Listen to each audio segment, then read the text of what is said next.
Boost post ഉള്ളപ്പോൾ പിന്നെ എന്തിനാ മെറ്റാ ആഡ്സ് അല്ലേ? എല്ലാവർക്കും ഉള്ള ഡൗട്ടാണ് ബൂസ്റ്റ് പോസ്റ്റ് ഉള്ളപ്പോൾ എന്തിനാ മെറ്റാ ആഡ്സ്. അപ്പോൾ തമ്മിലുള്ള ഡിഫറൻസ് എന്താണെന്ന് നോക്കാം. ഇപ്പോൾ ഉദാഹരണത്തിന് ആക്ടർ സൂര്യയും ആക്ടർ ധനുഷും ഓരോ ജിമ്മ് തുടങ്ങി നിൽക്കുക. രണ്ടുപേരും ഫേസ്ബുക്കിൽ ഒരു പേജ് തുടങ്ങും സോഷ്യൽ മീഡിയ പ്രസൻസ് ഇമ്പ്രൂവ് ചെയ്യാനായിട്ട്. അപ്പോൾ രണ്ടുപേരും കൺസിസ്റ്റൻ്റ് ആയിട്ട് റീൽസ് അതിൽ അപ്ലോഡ് ചെയ്യുന്നുണ്ട്, പോസ്റ്റ് ഇടുന്നുണ്ട്. അപ്പോൾ ഒരു പോയിന്റ് എത്തുന്ന സമയത്ത് ഇവർക്ക് ലീഡ്സ് കൂടുതലായിരുന്നു കൺവേർട്ട് ആവാത്തതുകൊണ്ട് തന്നെ ഇവരെന്ത് ചെയ്യുന്നു, ആഡ് റൺ ചെയ്ത് നോക്കാമെന്നുള്ള പ്ലാനിൽ. പക്ഷേ ധനുഷ് ഇൻസ്റ്റാഗ്രാമിലുള്ള ഡയറക്റ്റ് ബൂസ്റ്റ് പോസ്റ്റ് എന്നുള്ള ഓപ്ഷൻ വഴി ഡയറക്റ്റ് ആഡ്സ് റൺ ചെയ്യണം. അതേസമയം സൂര്യ കുറച്ച് റിസർച്ച് ഒക്കെ ചെയ്തതിന് ശേഷം മെറ്റാ ബിസിനസ് വീട്ടിലെത്തി അവിടെ നിന്ന് മെറ്റാ ആഡ്സ് വഴി ആഡ് റൺ ചെയ്യാൻ തുടങ്ങുകയാണ്.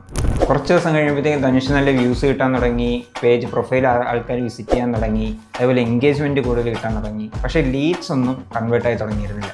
അതേസമയം സൂര്യയുടെ സൈഡ് നോക്കുകയാണെങ്കിൽ ആവശ്യത്തിനുള്ള വ്യൂസും ഡീസൻ്റ് ആയിട്ടുള്ള പ്രൊഫൈൽ വിസിറ്റ്സ് മാത്രമേ കിട്ടുള്ളൂ. പക്ഷേ ക്വാളിറ്റിയുള്ള ലീഡ്സും അതുവഴി ജിമ്മിലത്തേക്കുള്ള അഡ്മിഷൻസും കൂടാൻ തുടങ്ങി. പക്ഷേ രണ്ടുപേർക്കും കിട്ടിയ റിസൾട്ടിൽ രണ്ടുപേരും ഭയങ്കര ഹാപ്പി ആയിരുന്നു. കാരണം എന്ന് വെച്ച് കഴിഞ്ഞാൽ ഇപ്പോൾ ധനുഷിൻ്റെ കാര്യം എടുത്ത് നോക്കുകയാണെങ്കിൽ ധനുഷ് കൂടുതൽ ഫോക്കസ് ചെയ്തിട്ടുണ്ടായിരുന്നത് ബ്രാൻഡ് അവയർനെസ്, റീച്ച് എന്നുള്ള ലെവലിലാണെങ്കിൽ സൂര്യ അതേസമയം കുറച്ച് റിസർച്ച് ഒക്കെ ചെയ്ത് ആഡ്സ് റൺ ചെയ്തിട്ട് ലീഡ്സ് അല്ലെങ്കിൽ അഡ്മിഷൻസ് എങ്ങനെ കൊണ്ടുവരാമെന്നാണ് ഫോക്കസ് ചെയ്തിരുന്നത്.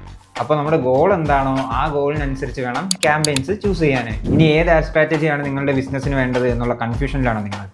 Contact tech productions.